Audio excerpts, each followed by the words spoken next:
It was very difficult because nobody made any disco equipment. We had to build everything ourselves. You read my mind. Yeah, okay. So I knew that was coming because really, we had a hard time. I mean, luckily we had the help of the Rediffusion engineers who said, "Okay, we'll build you a mixer so that you can." These guys are magicians, man. Yeah, I mean, they did that. So, Larry, you know something? I was just telling you just now on the ride here, right? And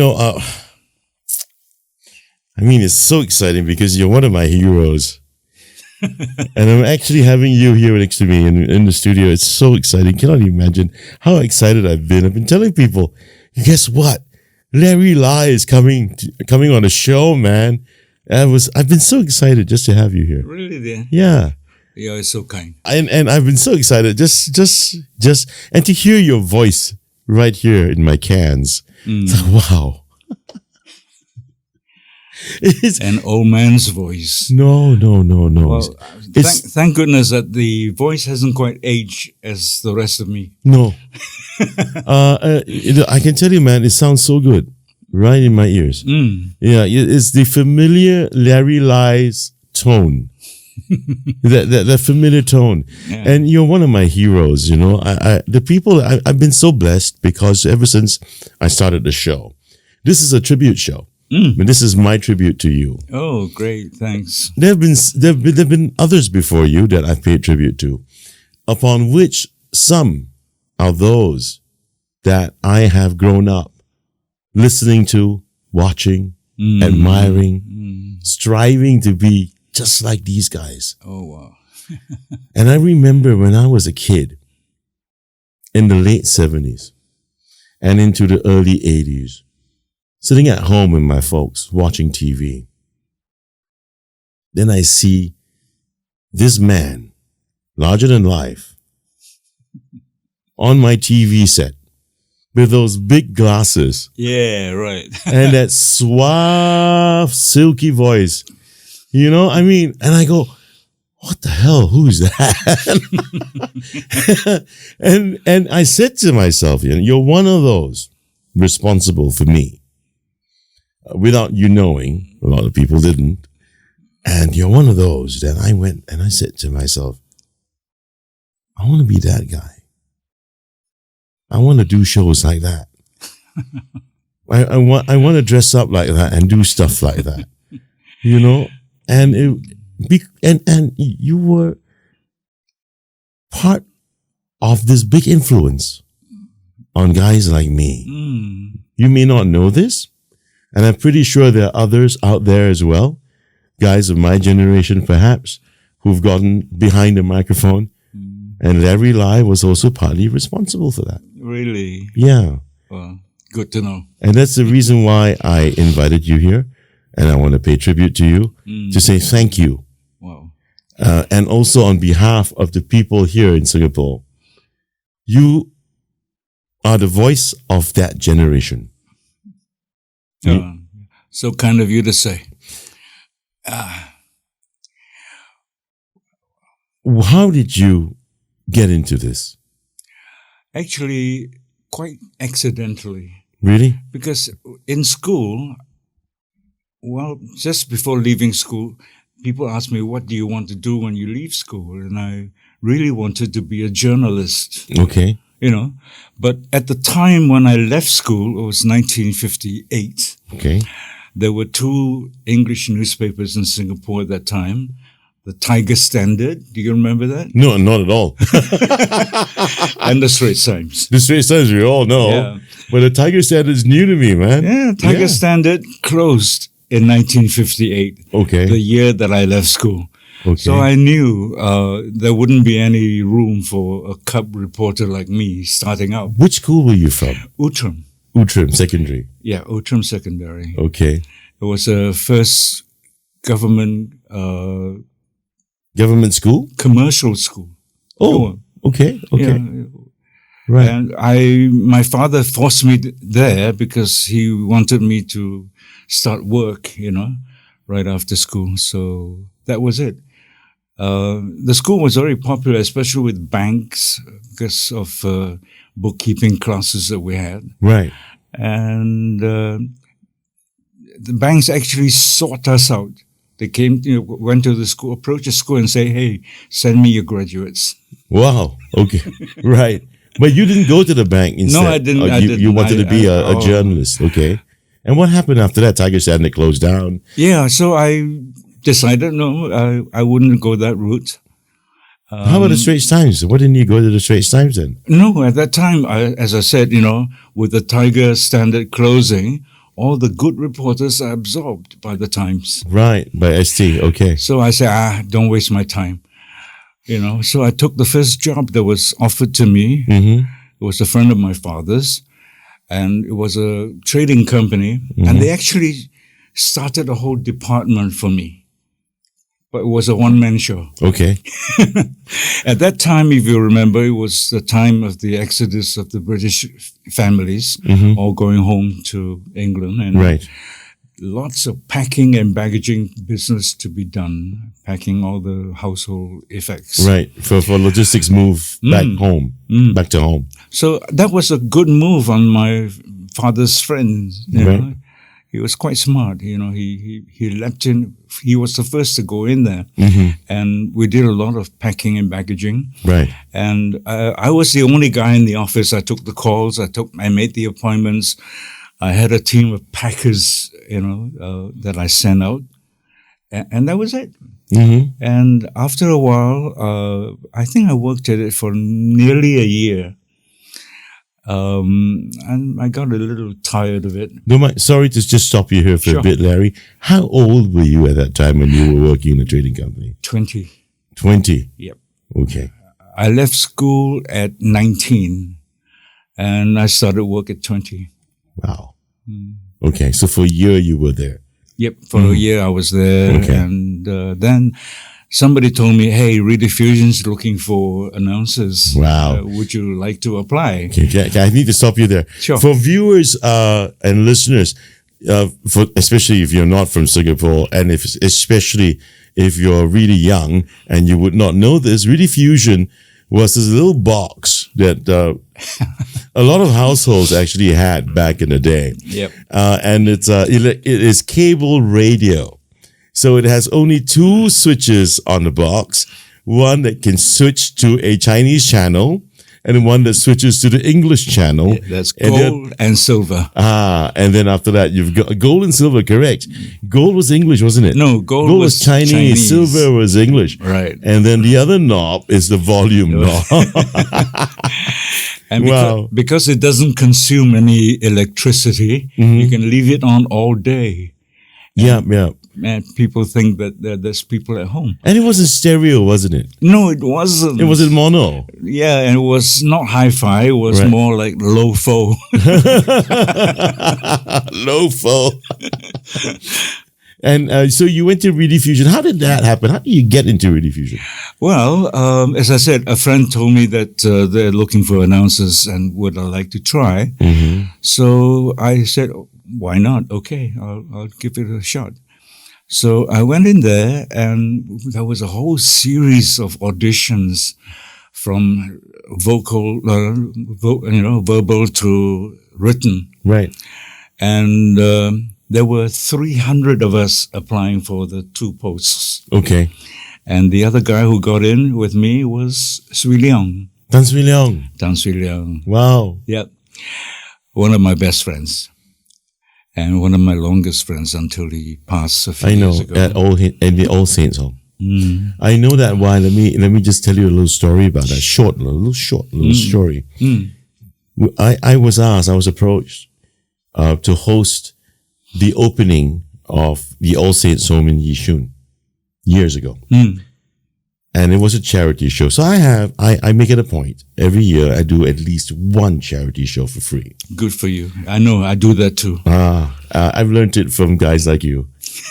Because a lot of guys from your generation and after all do the same. And I heard from the organizers, they were very clever. They told me, do you know who's in our home? I said, who? Swee Leong. And I went, no. I said, yes. And I said, okay, I tell you what, I'll do it. I'll do the show. Now that I know that, Sui Leong is there under your care. Hold on. I visited him so often. Where was it? And Yishun, wasn't it? Yeah, All Saints Home. The All Saints Home. Yep. Yeah. And I know also quite a number of people actually visit him frequently. Guys like, and shout out to you too, Peter Boudewyn. Yeah, Peter. Yeah. He goes there to visit as well, Sui Leong. Yep. And when I heard that, I said, no, I got to do my bit.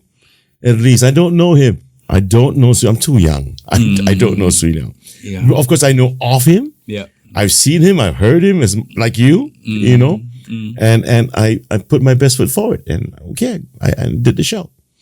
And that's my story. Yeah. I promise to have kept it short. I hope I kept it short. Okay. And interesting. Yeah. I was with Sui Leong until he passed. And that hit me quite badly. I'm sorry. Anyway, well, we lost so many good friends over the years. Sui Leong's one of them. Yep. Yeah. And you're friends with Mike Ellery as well, right? Oh, yeah. We started off with him being my boss. Mike Ellery was your boss. Yes, he was my boss. What a voice, man. And then he became my partner because I started the mobile disco business and I invited him in and we were partners on Moby Dick. Moby Dick was yours? Yes. Oh, you didn't know? No. I didn't know. I chose the name Moby Dick because one, my favorite book by Melville. Yeah. And two, it's a natural short form for mobile disco. Right. I know Moby Dick. I heard so much about Moby Dick. Oh, wowee. Wow, that's a revelation to me. I didn't know it was yours. Well, at first, when we first started, nobody would talk to us. Nobody understood disco. Right. Really, nobody would really. You guys were like the pioneers. Yeah, we were. We started the very first mobile disco. May I just ask? Sure. If Moby Dick was in the forefront or the pioneer, one of the pioneers, right? How about Paul Cheong? No, Paul Cheong worked for us at first. So did Brian Richmond and Bernard Salosa. They all started with Moby Dick. And then they saw that it was quite profitable, so they branched out on their own. So Larry, Uncle Brian, I have to call you Grandpa Larry now.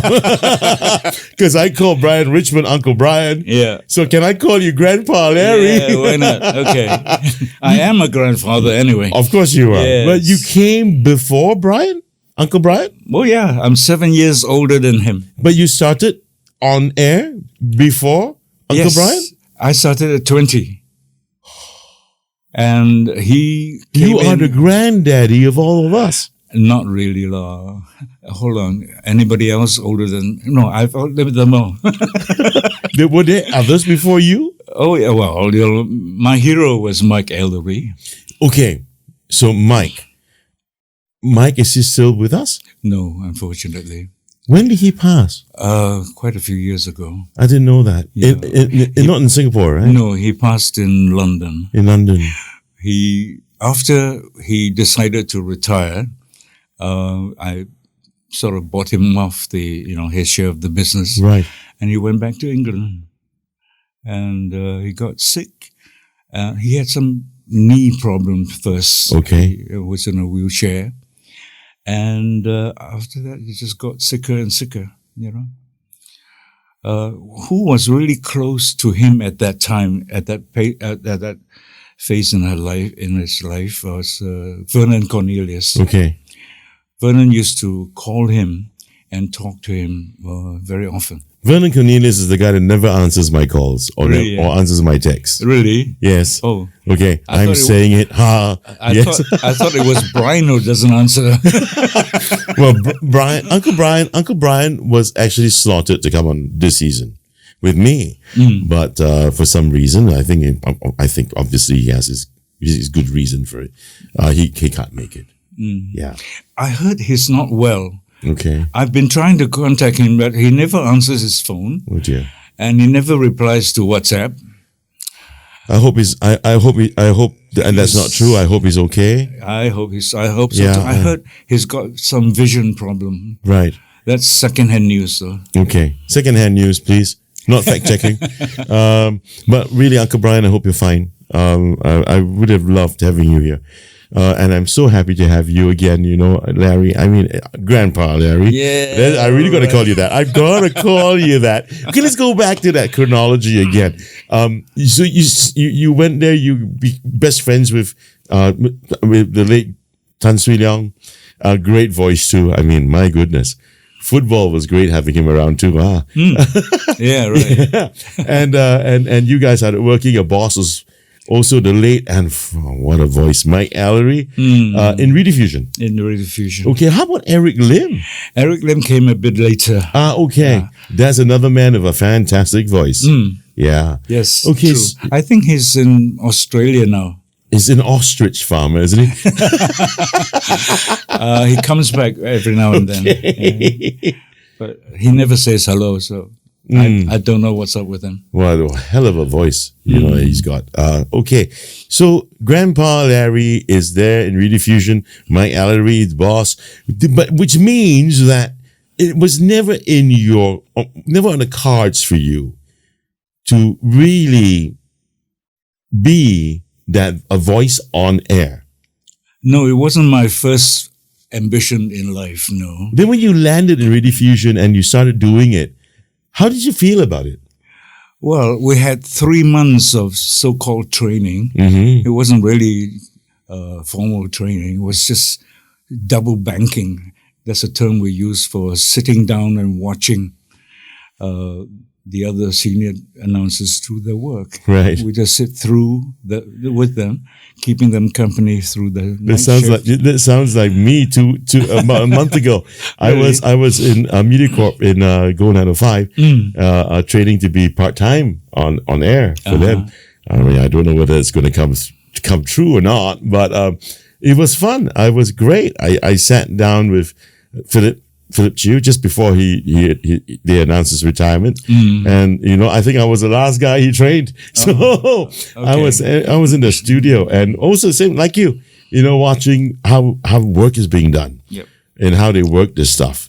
But back then, when you were watching, what were these guys using? Turntables and turntables.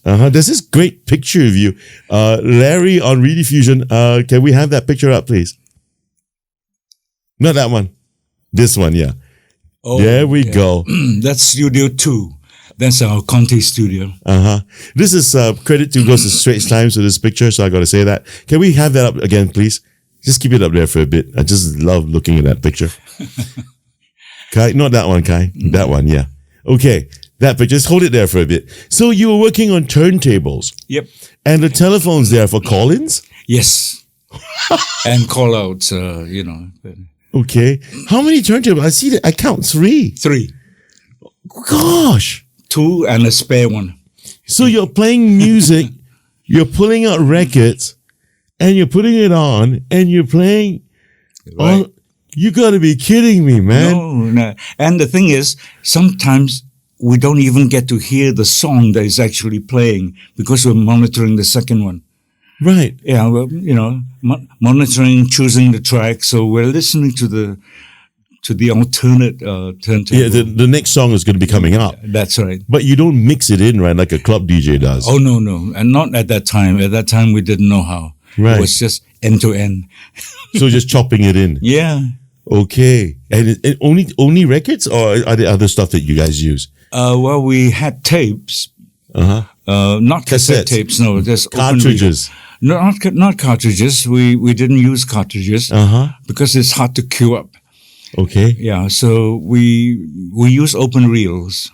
Open reels. Yep. I mean, isn't that a lot of work? I mean, you got to put a record. You got to put record for songs. When we use the tape, it was just probably one time. Because the tape will probably run for at least a quarter of an hour. And all the advertising's on that, on the tape? No. No commercials and stuff? No, the commercials are played on a homemade disc. Rediffusion had a record maker, Oh, really? Yeah. It was huge. It was like 12-inch. No, bigger than 12-inch. It was larger than 12-inch. It was like what 18, is that thing? 18-inch. 18 inches? Yeah. What is that thing? What's it called? Just a record player. But it's 18. Recorder and player. The disc was that big and very fragile, actually. So that's where the commercials come from. Yeah. So you've got to play song, reel, that 18-inch thing for commercials. Yep. Is it anything else that you got to do? No, there's time in between. That's quite so comfortable. Much work. Yeah, but you were pretty agile. Had to be. Back in the day when DJs on the airways are like octopuses, man. Yeah, right. Wow. Wow. I mean, respect. Big respect. I mean, these days with new technology and all, you don't need anything because of a couple of fingers. So Grandpa Larry ends up in Rediffusion, becomes an octopus and all these things, gets really good at it. 3 months into training. How did you feel? Did you feel good? Did you feel happy that you're doing this? Did you like the sound of your tone? Did you ever think that your voice was so silky? No, we never even thought of that. Really? When you say we, you're representing the rest of the guys? True. I mean, I don't think we ever consciously think of, how good our voices sound or what, Really, goodness. Because, like I mentioned earlier at the start of the show, right? I mean, all guys like me and I know some of the people I know would sit down and just be in awe of the voices of the names, the voices and the names of the people we've just talked about. And we go, it's like magic. And you guys never thought of that? No, not really. Even the late Bernard Solosa, come on. No. That voice. Well, we never talked about it, not openly anyway. Maybe they thought to themselves, I wouldn't know. But as I said, we never discussed it. When my grandmother was alive, my late grandmother, and we were watching the shows you hosted on TV, and she would go, "Oh, Larry Lai, his voice." Oh, wow. Oh, a lot of ladies at home had a crush on you, man. I can tell you.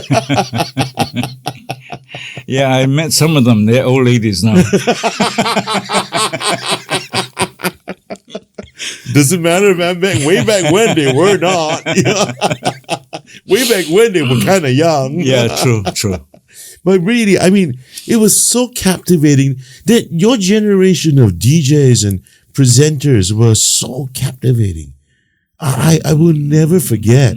And everything's about those standards, You guys brought the standards and I say this so often on the show. To so many people, names are dropped all the time. Even I gotta say this, Peter Boudewyn. Great voice. Yep. Wonderful voice. Yep. I'm saying it, Peter. Give me a call. So yeah. And it's marvelous, really. Okay. So Rediffusion, didn't think about it that way. It was a job then. Yes, it was. And how long were you in Rediffusion? I was there for a long time, more than 18 years. Wow. And I had to think about leaving because if I didn't leave before I was 40, I might lose the courage. So you left at about, what, 35, 36? 39. 39. About that, yeah. I left in 1978. I was 8 years old. And then started part-timing on radio and TV. Part-timing? Hang on. So you ended up in SBC or RTS? RTS, SBC, whatever the name was then. They've gone through so many changes. Yeah. I know, man. I mean, RTS, Radio Television Singapore, then to Singapore Broadcasting Corporation, then to Television Corporation Singapore, TCS, and then now Media Corp. Yep. And okay, back then, if I recall, probably it was RTS. Possibly. Yeah. I can't remember. Okay, so when you were part-timing. Yeah, I was a freelancer. Oh, you were? Yeah. Could have fooled us because I would have thought you were full-time. I know. Even the security guard thought we were full-time because we were there so often. This is every day. Caldecott Hill, right? Caldecott Hill. Right, Yeah. okay. And you left Rediffusion full-time because you wanted to go further. You wanted to take it somewhere instead of being stuck in one spot, right? That's true. And also to develop the business I started while at Rediffusion. Now we're getting somewhere. Okay. Well, I started the mobile Moby disco Dick, in 1969. Would you believe? When nobody even heard of the word disco. 1969? 1969. As I said, at that time, nobody would talk to us. Nobody understood what a discotheque was. Well, I don't blame them. I don't think anyone would. Yeah. What the heck was disco? Yeah, right. Disco came to its head, especially in my mind, Saturday Night Fever. I know. That's the starting point. Yeah. When ABBA. it really took off. Yeah. Yep. ABBA, Boney M, that time. But 1969, it was still like the Beatles just, went Hare Krishna or something. Yellow true. Submarine, and it wasn't disco yet. No, it was hippie. No, it was already disco. I mean, we made sure people knew the word. But as I said, nobody would talk to us because they didn't know that dancing to records was going to be a thing. So this idea of the mobile disco, how did you get that idea? I didn't get it. I copied it from the Americans. So the Americans had that concept. Well, they had the record hops, the school dances. Like the jam and hops in the universities. Yeah, right. So that's how it started. So can I ask you, Grandpa Larry, when you started the mobile disco thing, it had got to be, how should I put this across? It was very difficult because nobody made any disco equipment. We had to build everything ourselves. You read my mind. Yeah, okay. So I knew that was coming because really, we had a hard time. I mean, luckily we had the help of the Rediffusion engineers who said, okay, we'll build you a mixer. So that these guys are magicians, man. Yeah, I mean, they did that? You can just spin one record on turntable A and then cross over to turntable B with a mixer. And they built that. And they built that from scratch. And lights, don't talk about lights. The only disco lights available at that time were the ultraviolet and strobe lights. I mean the ultraviolet, the neon lights, the signs? No, what they call the black light then. Okay. It's ultraviolet, and you stand under it, and you start looking pink and stuff. Yeah, right, right. And if you have any false teeth, that will show. And white hair. If you dye your hair, it will show too. Yeah. Yeah. Can you attest 100%, Grandpa Larry? Yeah. That Moby Dick in Singapore's history is indeed the first mobile disco in the land? Yes, definitely. Whoa! But as I said, it was not an original idea. I got the idea from the American. It doesn't matter. You were the original here. Let me tell you. I mean, my late dad. Yeah. I'm so happy to hear this because these things excite me. My late dad was quite a figure in the police force back in the day. People know him as Inspector Henson. Okay. Yeah. When he left the force, he was from the Strait Settlement Police, Colonial Police. When he left the force, a couple of years after he left the force, he started Singapore's first security and private investigation business. All right. In the end, he founded as a chairman of the association. And today, and the last couple of years, they began this. The highest award to a security and private investigation company is called the Alexander Henson Award. So my dad started the first in that business, in that sector, security and private investigation. And now I'm sitting next to a man who started something that is in my blood because I've been doing that for coming 40 years. I mean, 40 years, not coming 40 years. Really? Yes. 40 years. In the events business, or as an entertainer, as an MC, as a singer, heck, I do a lot of things. And you were the granddaddy of it all. Yes. In fact, when I asked Mike to be my partner on Moby Dick, that was only because he was my boss at Rediffusion. And we were using Rediffusion records. Well, you were being so politically right there, man. There was the right politics to play. Yep. I'm sure Mike knew that. I'm sure he did too. But in the end, he agreed, and we used to take the mobile disco out every weekend. And we would take turns. He'll take it up one weekend. I will do the next. So you were the guys that were not just helming the business, but you were also operating the shows. Yes. I tell you, the disco equipment would fit into the back of my car. I had to get a Ford Falcon, with a large boot and a big back seat. And that's it. We'll carry all the records, all the lights, everything into the car, and we'll go there to the venue at about maybe 3 or 4 in the afternoon and set it all up. That was hard work. Oh, yeah, I know. I know all about that, yeah. And then actually do the show from like 7 p.m. until midnight or whatever. Then tear down everything, uninstall. Yes, and then put it back in the car, right? There you then go end up in Adam Road for too long. You're right. True. Oh, I know all about that. But it's amazing. Amazing that you guys were really the granddaddies of it all, man. Yeah. Thank you. Thank you. You are Larry. Welcome. Thank you very much. Oh, I forgot. At the back seat, everything goes in there, all the records, all the lightings, everything. And in the front seat, we had a bench seat in front, 2 go-go girls. I mean, how much better can life get? well, we had to, just for $50. And they end up dancing near the console. They dance on tabletops. Oh, man. And we thought we were funky now, man. You guys were funkier. Wow. True, yeah. Oh, wow. And they wore bikinis, and we had Day-Glow paint all over them. Hey, Singapore, you know what you guys are missing? Seriously? You don't know what you missed, man. And this was way back in 69, 70. Oh, man.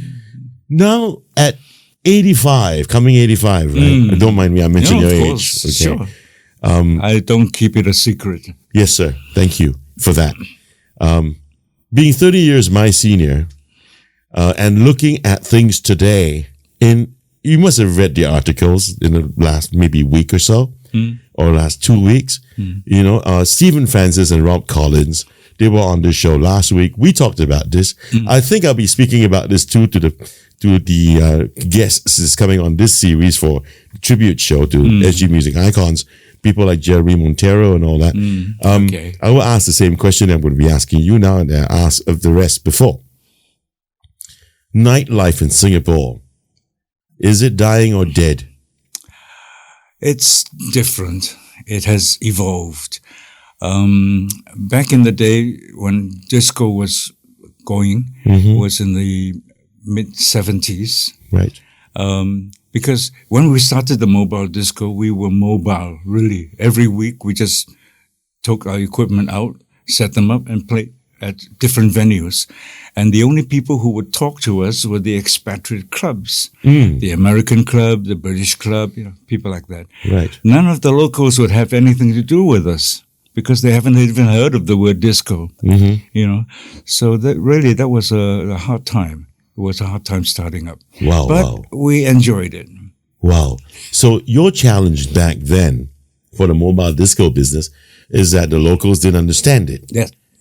And only the Matsales and the Angmos understood that. But the challenge we have today is that we know it exists, but people either want to lowball us. I don't. Do you understand the term lowball? Yes, of course. And at the same time, or for clubs and bars and even hotels. It's like I said to Stephen and Rob, to me, it's unforgivable. It's budget, right? Because of rents. Yeah, so it's tough today. It was as tough for you guys when Singaporeans didn't understand disco or the concept of mobile disco. But in a way, it was like lucky for us because at that time, good bands were hard to find. Right. They were either very expensive or they were no damn good. So nightclubs had to import talent from Indonesia, Philippines, groups. Oh, wait. Sorry, I'm going to stop you there, Grandpa Larry, because back in the 60s and 70s you were talking about, weren't there great bands? I mean, like... There were great bands, but they were very expensive. For example, I was actually staying and working at the Hyatt. Right. For 2 years. That was when my house was being torn down and being rebuilt. So I had no place to work or live. So actually they tore the house down, all of it except for one room. And in that one room were my wife, my 2 kids, my mother-in-law, and the ama. Oh, wow. 5 of them in one room. And this lasted for, close to a year. Okay. And I had to have somewhere to work. So I called Hyatt and I said, hey, I need a place to work. And they said, okay, come back to Pete's place. That's where we were playing records before. Okay. And that's how I met Peter Boudewyn. And after I met him and I heard him, I said, hey, don't waste your time here. Go on radio, go on TV. Yeah. So I then introduced him to some people in the radio and TV, and that's how he got started. So it was from Pete's place. Peter Boudewyn was spinning there? Yes. Oh, okay. Yep. Okay. Well, that's news. Okay. let's get back to you then. Yeah, sure. So you're saying it's different today, right? Okay, we understand the reasons why, and how difficult it was for you way back when you first started Moby Dick. When you were in Rediffusion, when you were there, you started the business while you were there. Yep. Rediffusion did great for you because they helped you set it up. Yep. So to speak. Yes. Then In fact, I offered them, the business. I said, I'm thinking of starting a business of doing a disco business, bringing out records to places and playing them for people to dance to. And I said, would you like to come in? And they said, no, good luck. So I went my way. Right. So anyways, after which you left Rediffusion, after 18 years, you were continuing with the Moby Dick mobile disco business, and you were part-timing as a freelancer. Except we weren't mobile then. We were then housed in hotels. People started hiring us on a permanent basis. So you became like the entertainment for outlets. Just like what TMF did later on in years, the Music Force. Yes. So you guys started that concept. Yes. We started the boiler room at the Mandarin. At the Mandarin. When the Mandarin Hotel opened, they had 2 full pages of advertisement. Right. Every outlet was mentioned except for the boiler room. We were not given any publicity at all. Right. So we had to just play to whomever walked in accidentally and kept them there. So lots of kids came in and took over, especially from Jackie's Bowl next door. Jackie's Bowl was next door to the Mandarin? Yes. I thought Jackie's Bowl was in Katong. Oh, there are 2 Jackie's Bowls. Right. The one that I'm familiar with, the one next to my old school, which is St. Patrick's. No, that's another one right there next to the Mandarin. Right. And what else? Oh, yeah, there. Okay, so you started going into managing the entertainment for different outlets then, right? And the Mandarin. So strange because I had quite a relationship with the Mandarin, with the Mandarin group for a number of years when I was really in my heyday and behind a microphone on stage. Yeah. I used to do a lot of shows for the Mandarin. Okay, so you did that, and then you were freelancing on TV, and were you on radio as well? Yes. Radio 1. Radio 1, I think. Can't remember now. How different was that, working on Radio 1 versus Rediffusion? Not much difference, we just played the records. Same thing, same concept. Yeah, same thing. Same concept. Yeah. Okay. When I left Rediffusion, I said, hey, what am I going to do for work? So I approached 4 companies to sponsor a 1-hour program a week. So I had 4 programs a week, for which they paid me $1,000 a month. So I had 4. So that was good enough. At that time, this was 1978. Right. So you were doing radio. And then how did this happen when the rest of the Singaporean household back then got their eyeballs glued to the TV sets for this particular show? Can we please play that one? The video? Ooh. Go ahead. POSB.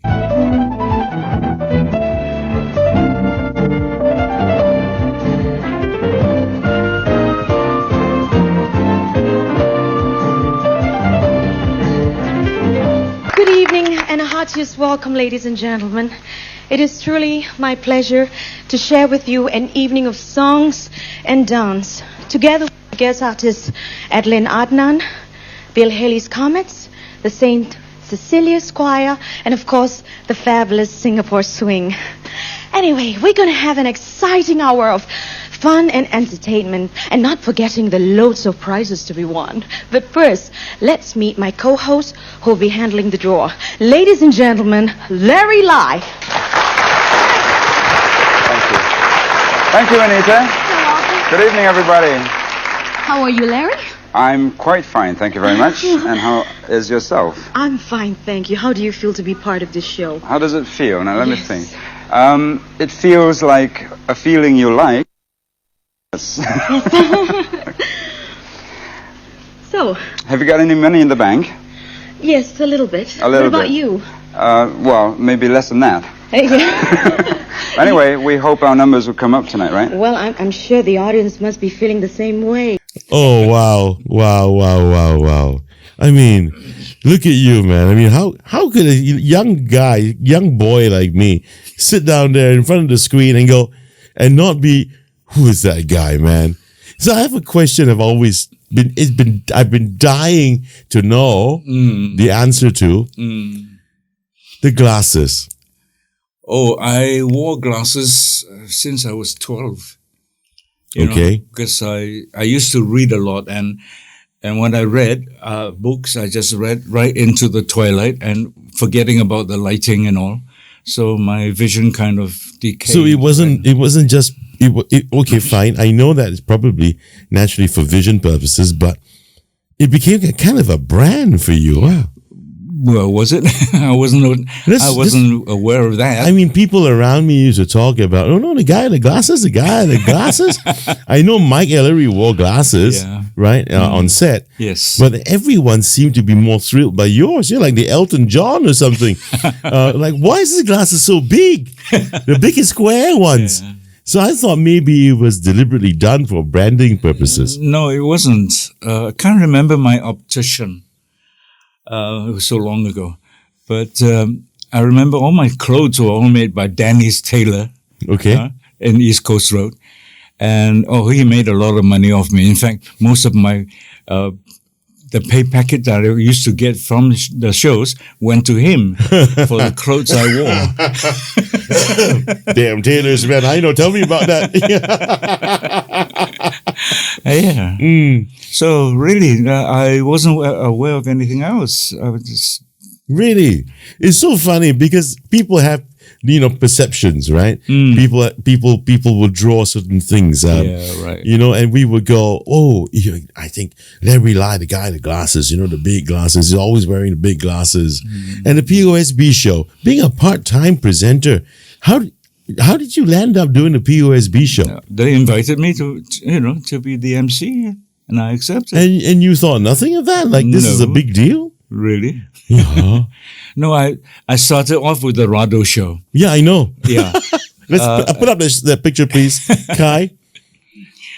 How can anyone forget about the Rado show? Yeah, well, that was a live show, so it's really baptism by fire. You did great. Look, when I looked, I remember, if memory serves me well, you know, people around Singapore, most people were wearing Rados. Were they? Yeah. like this thing was so hyped up, the Rado show. There you go. Right? It was so hyped up. There's so many people wearing Rado watches. Yeah. Yeah, it's amazing, don't you think? You so both the Rado show and the POSB show, you ended up doing it, and so did Mike, didn't he? I don't remember exactly. No, Mike did some shows, but I'm not really aware of them. Who was with you? I know Anita was with you. There was Anita Sarawak earlier. Yeah, right. Anita Sarawak. One of my other co-hosts was Jenny Teo. Jenny, yeah, Jenny Teo. Okay. And a few others, you know, they all fade from memory now. Okay. Yeah. Jenny, nice girl. Yes. I can't say girl. Nice lady. She was on my last podcast show. Yeah, as How my is guest. she? I haven't seen her for years. Well, to be fair, I've not seen her. The first and last time I met her was for that show, and she was my guest, and that was about 5 years ago. She was okay then. You know, I hope she's still fine today. And it took me a while to realize that she was the Jenny Teo. Yeah, she was, I think, my co-host on Talent Time. Talent Time 82, I think. So you hosted Talent Times as well. Yeah. Just one? No, or 2 years? I did 2 series, 1980, 1982. Okay. Who were the winners for those 2 years, do you recall? Oh my goodness. Was it Othman Hamza and all? Osman Hamza. The name rings a bell, but no. Doesn't strike me. Okay. Talent Time was also a very big deal in the Singapore homes, you know. Talent Time, Rado Show, POSB Show. I mean, the hype was so good. Not just that, but there was nothing else, entertainment field. You know something? If only MediaCorp brings it back now. Mel Ferdinand was saying the same thing. Bring it back. Talent Time. We really recognize our local musos, you know. Right. They come in to compete. Look at the people that came in and out of Talent Time. Dick Lee, Jacinta, Clement Chow, Mel, Dixie, Joe, the Ferdinand brothers. and so many that came and went, right? Yeah. Even Shawnee Mello is now back as a musician playing for his band GMT at Mel's place. And you know, it's so many people were founded. True.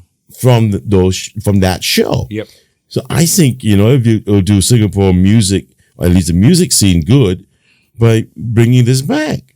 And to have a bank like POSB, you know, drum up their own show, and Rado come up with their own show together in partnership, of course, with the broadcaster.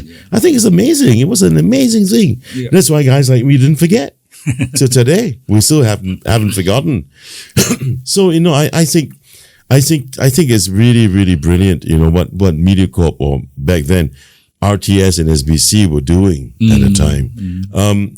Do you think you can actually attribute what you've done back then to a mentor or anyone that inspired you?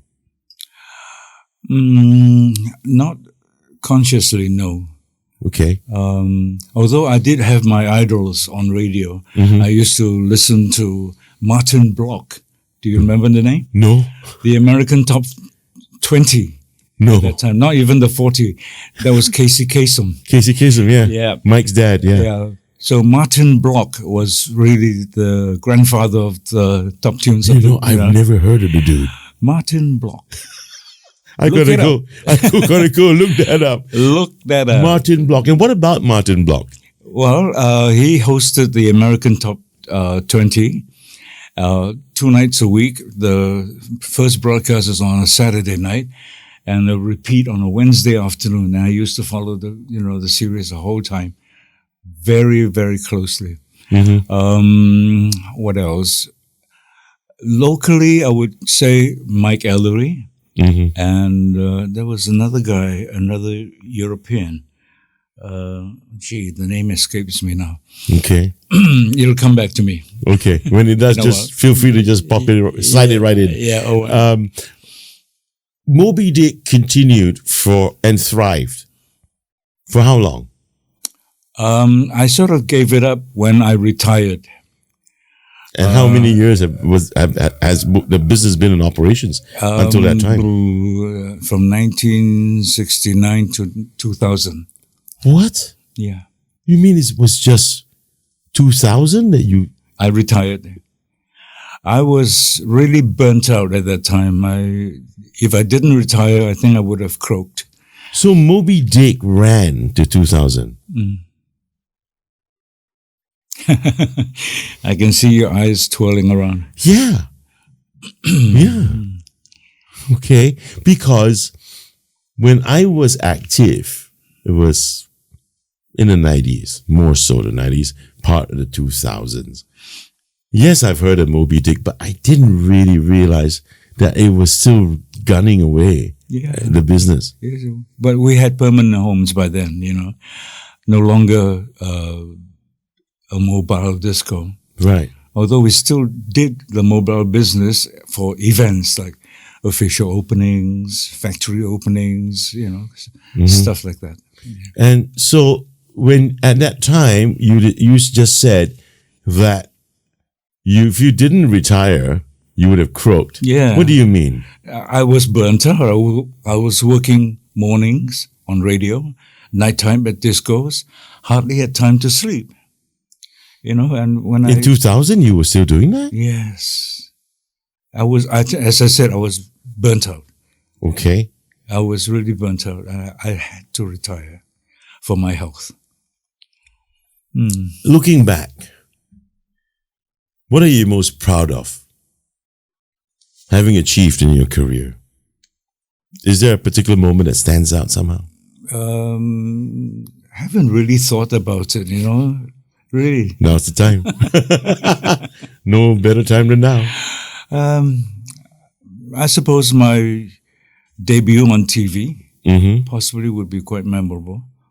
But aside from that, no, not really. Do you think you've accumulated a fan base over the years you've been doing this? So they tell me, but I'm not really physically aware of it. Okay. So no one has approached you or any fan, came and tell you a story or besides myself, that is. Yeah. They have done that. I had people come up to me and tell me a story of their lives and how they got into the business because of me. So I'm not the only one, right? No. There you go. Yeah. Anyone notable, if you don't mind me asking? Let me see. Gee, I'm so bad at names. Really, I forget names. Okay, don't worry about it. Don't worry about it. What are you most grateful for, Larry, in your life and in your career? I think I'm most grateful for my wife. Okay. Yeah, I met her. Yeah, I know her name. Selena. Selena. Okay. Yeah, I met her in 1961. And we got married in 1965. And she is truly a remarkable woman. She's really a good woman. And if I had to do it all over again, I would still marry her. Yeah. And she's always been your rock. Yep, she has. She's honest. She's really, intelligent. And she's everything I've always admired in a person. So, yeah. Okay. Kudos. I'd like you to meet her one day. Well, I would. It'd be my pleasure to meet her. Really, really. And Mikasa Sukasa, you're welcome here anytime. Yeah. She's 2 years younger than me. So she'll be 82 now. Yeah. You're both welcome. Anytime. What are you passionate about these days? What are you up to? What keeps you busy? Well, a lot of people ask me that question, what do you do after you've retired? And my pet answer is the 3 M's. movies, music, and mates. Okay. That's MATES.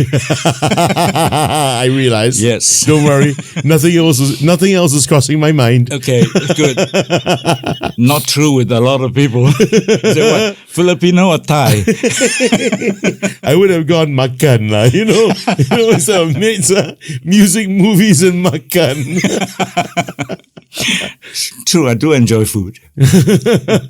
Although I don't have the figure to show for it. You were talking about a porridge you were hunting high and low for, right? Yeah. That was my wife's favorite, actually.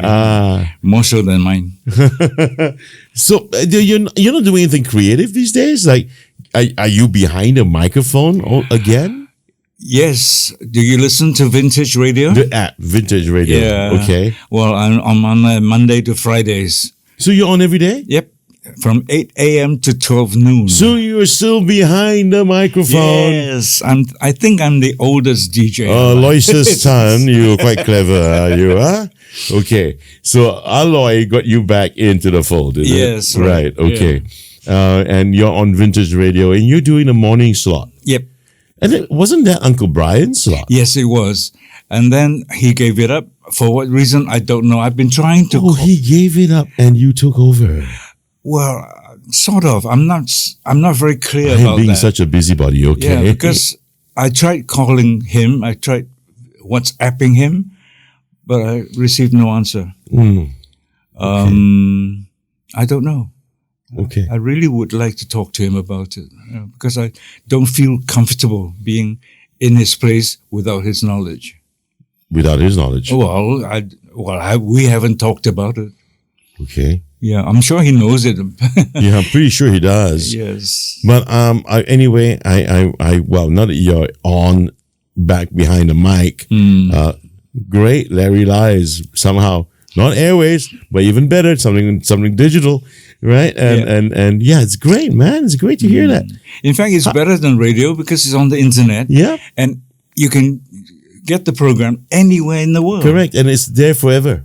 That's the reason why I do what I do here. Yeah, it's online forever. It's forever and ever gonna be there. The show is always gonna be there. Channel is always gonna be there. And yeah, it's wonderful. How different do you feel it is? Besides that, you come on, there's still music being played and stuff, right? Yes. Well, it's also different now. We used to spin records physically. Yeah. But now everything is on a panel, on a template. Right. And all you need to do is to just go to the empty voice slot and say something there. And that's it. And you press a button and boom. Yeah. You go to the next one. I mean, if someone who's a senior gentleman like yourself can still manage that, it's ace, man. I mean. Well, I was nurtured on the internet from pretty early days, in the late 1970s. So you're still a voracious learner. Yes, I am. Never stopped. I never stopped. Marvelous. When I grow up, I'm gonna be like you. I started on the internet with a friend of mine who was pretty good on the net, and we used to conjure up games. Like catchphrases. Oh, right. He's an artist, right. So he's able to draw some caricatures, and we make people guess. What's that word? What's that phrase? Right. That's really like I said. When I grow up, I really want to be like you, man. Keeps me going. You look at you, you're so sharp. The questions I ask you, the answers you give, you're so sharp. Oh man, what do you think are the most important qualities, Grandpa Larry, for someone starting out in broadcasting today? What advice would you give someone like me? You're a veteran already. No, I wouldn't say that. I mean, MediaCorp have said, Chris, you're new. I've never been on radio before. And that's true. I've never been on radio. It's not wrong for them to say that. Though I've been around the block, not on radio, been around the block for a long time. So someone like me, newbie, what kind of qualities do you think someone like me would need? I don't know. The things I live by would be, you have to be loyal, you have to be honest, and you must not be obscene.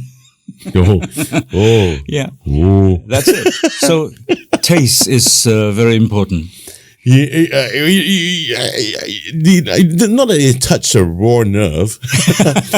When you said the word obscene, I don't think I'm obscene. It's just that I'm a straight shooting guy. Yeah. And I lay my cards all on the table, and I'll call a spade a spade. Yeah. It's just that I need to tell you though, Grandpa Larry, with a lot of reverence, I am typically on almost 9.5 out of 10 of my episodes and my shows that we shoot here, being a podcast, right?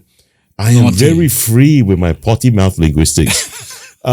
You're just being naughty, that's all. Yeah. Yeah. I'm never directed at anyone. Okay. But as forms of expression.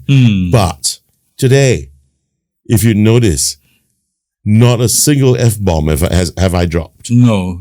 Because true. I am in awe of you, and it is out of complete 100% respect, sir, and it's reverence.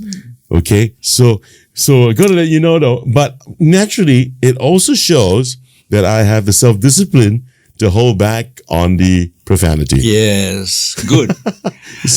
That's a must. Watch your tongue. So I can hold it back, and I do know when I can let it go. Yep. So, but today, not with Grandpa Larry Lai. No way. Not gonna happen, man. Not gonna happen. I mean, it's just, to me, it's just, no, man. No, can't happen. Yeah. It's like having my granddad sitting next to me. Yeah, I'm old enough to be your granddad. Oh, yeah, certainly. And that's why I can't. Much even if I tried, I can't. You've achieved a lot, I mean, really, the stories you just mentioned to me, Moby Dick especially, and the stuff that I've never even heard of. And that's quite something, because I thought I heard it all. You've achieved so much. What other things? Are there still things you still hope to do or experience? I'll take life as it comes, really. I've got no ambitions in any way. Okay. Well, and you're having fun doing what you're doing now every morning, right? Yes. On Vintage Radio? Yes. Okay. Well, I don't do it in the morning. Shh. Quiet. I do it at home at my own time. That's a little bit of magic I'm giving away. Okay, that is you being naughty. Yeah. Here I am trying to tell. Here I am telling you that I've been really good today. I mean, I've been taking deep breaths, man. Chris, stop it! No funny linguistics. No, the thing is, I record the program at home. And in a housing estate, as you know, you're wide open to all the noises from outside. You really record it at home? Yes, in my bedroom. No way. I do. I shut the doors, shut the windows, and pull down the curtains. I've got heavy curtains just to keep out the sound. But you still have noisy neighbors. Definitely. Yeah. Upstairs will be moving furniture. At odd hours of the day. Yeah. And there's somebody playing piano. Yeah, taking piano lessons. Aeroplanes. That's the worst. Yeah. And they last a long time. As it flies over your block, Woo! And sometimes it happens right in the middle of what you're doing. Yeah, I know. So you have to stop and wait until it flies over. Yeah, I trust me. I know you're sitting in my studio right now. Yeah. No matter how much you see all the paddings, you see all the soundproofing. Believe me, sometimes it's not perfect. Yep. Yeah, I get it. So do you enjoy that? Yes, well, I could do it in my own time. I usually start recording at night after 10 o'clock when everything's quiet and people are asleep. Oh, that's the best time. Yeah. Yes, and because of what I do, I'd like to do some research on the artists or the songs. Sure, discography, yeah. Yeah, because otherwise, you just announce the titles. It's no fun. Yeah, absolutely. Yes, yes, I agree. So I go on the internet, I do some research and find out some little bits of info that I can share with the listeners. And that is what takes the time. Actually, recording is a breeze. You know, I can do it in an hour if I didn't have to do any research. Yeah. But because I do that, I work until maybe 3-4 o'clock in the morning. The show prep. This for the show prep. Right.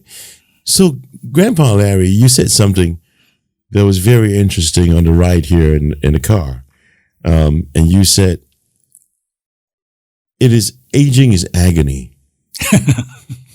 Well, aging's always agony. Okay. Yeah, unless you're in your 20s, then okay. That's a good way to age. You've got a 25-year-old guy telling us that. You know, I'm going to smack him across the head, you know. I mean, I'm 25 years old and you're telling me aging is agony? I'm going to pop. That's it. I'm going to smack the guy across the head. But when you said that, would you care to expound a little bit more on that? Well, when you age, you tend to have little aches and pains. Sure. Yeah, and I was hit by sciatica nerves on my leg, which is why I use a walker. Right, sir. But other than that, my health for my age is still okay. Yeah. Okay, but so it's not agony then? There is still some aches and pains that you can't help. Sure, but Uncle Larry, come on. You're in great shape, man. Let me tell you, it's not agony, okay? I mean, when I grow up, I really must be like you. You're lucid, you're sharp, you're still active as heck, you're still learning. Come on. Hey, Active SG, this guy you gotta talk to, man. This is the man you gotta talk to. So have you perspective, how is your whether it really is happening or not, or happened, how has your perspective on life changed? Or has it changed over the years? I don't think it really has. I sort of flow with the go, and nothing really affects me badly. Okay. Yeah. I keep up with the news. Of course, most of the news are bad. So, but it's okay. That's life, I let it go by. What brings you the most joy these days? My standard answer, 3 M's. Oh, they're still back to that. Yes. Okay. But make it 4 lah. Makan. Yeah, okay. I'll grant you that. I'll grant you that. I do enjoy food. What do you hope your legacy will be? Did I even think of a legacy? Yeah, no. It's really kind of refreshing to. First of all, you said that you Sweet Young, Mike Ellery, never thought about your voices. No. And then now you're saying that I never thought about legacy either. I mean, it's so refreshing to me. We just live life the way we want, and as long as our conscience is clear, right, then it's okay by us. If you could have a conversation with any person, alive or dead, who would it be and why? Oh dear, wow. That's a loaded question. Oh yeah, I know. Who would I like to talk to? Probably Elvis Presley. Oh, me too. Oh, he's right there. Right here. You see, he's right here. There you go. I didn't notice him. I didn't notice him, really. It's Elvis, yeah. There you go. Yeah. Let me just give you a closer look. There you go. Elvis Presley. There you go. Yes, now I see him. The 68 comeback special, yeah? Yeah, right. What do we do without Elvis, man? There you see, he's all over my studio too. Oh yeah, true. Now I see it. Heartbreak Hotel. There you go. Elvis Presley. Why? Why do you want to talk to the king? Well, he's got an interesting life, and I don't know. He's just someone that you really idolize from my school days. When I was in school and he had his first record out, Heartbreak Hotel, wasn't it? That was it. Yeah. He and Pat Boone. Oh my goodness. two completely completely opposites. Yes, complete opposites. When it goes, let me see. I know what you mean. Oh, Bernadine. And another go, well, since my baby left me. Yeah, I know. But those were my two idols growing up. Okay. So you rather speak to Elvis and Pat Boone then? Yes, I actually met Pat Boone, and Have you? yeah, he did a show in Singapore at the Harbour Pavilion, somewhere near there. Anyway. Right. And he's ordinary. He wasn't all that interesting. Okay. And this is not just now when we played the video for the POSB show. Anita Sarawak was mentioning that the artists that were coming on the show, and she mentioned Bill Haley in the comments. Did she? Yeah, she did. I didn't hear that. She said Bill Haley in the comments, and I was going, really? No, on the POSB show?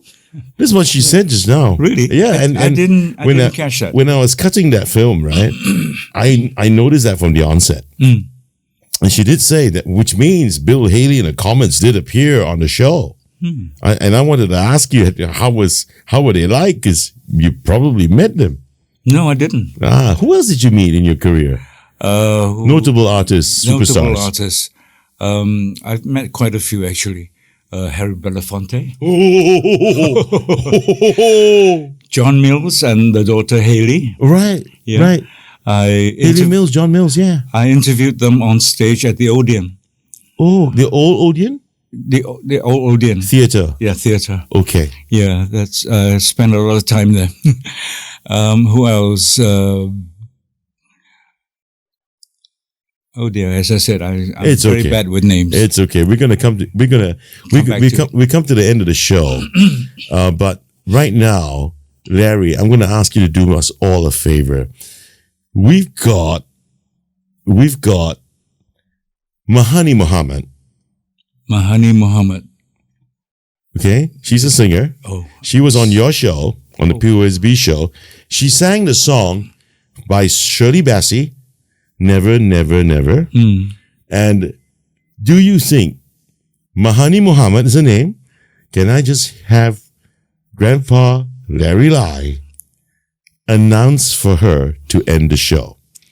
Mahani Muhammad singing Never, Never, Never by Shirley Bassey. Okay. Can we do this? Okay, sure. Okay, then we can end the show. You've been watching the Chris Hansen Conversation. I'll see you again real soon. Bye-bye. Here's Mahani Muhammad to sing Shirley Bassey's Never, Never, Never to end the show for us. Thank you very much for being with us. And ladies and gentlemen, you have just heard Mr. Larry Lai. And let me tell you something. That voice was the voice of a generation in Singapore.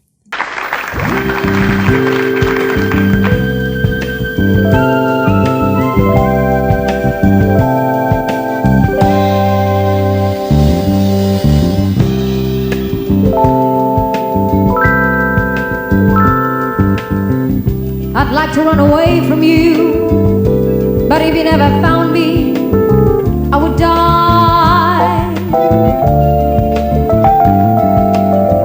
I'd like to break the chains you put around me, but I know I never will.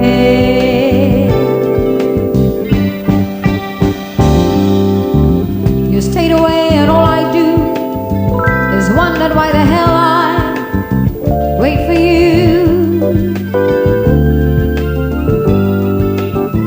But when did common sense prevail? For lovers were a new way, never will.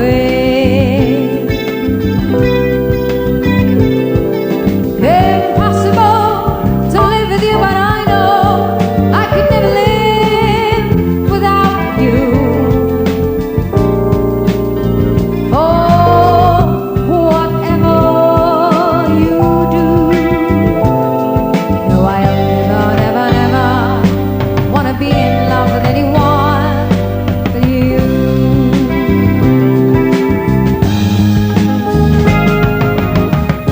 You never treat me like you should, so what's the good of loving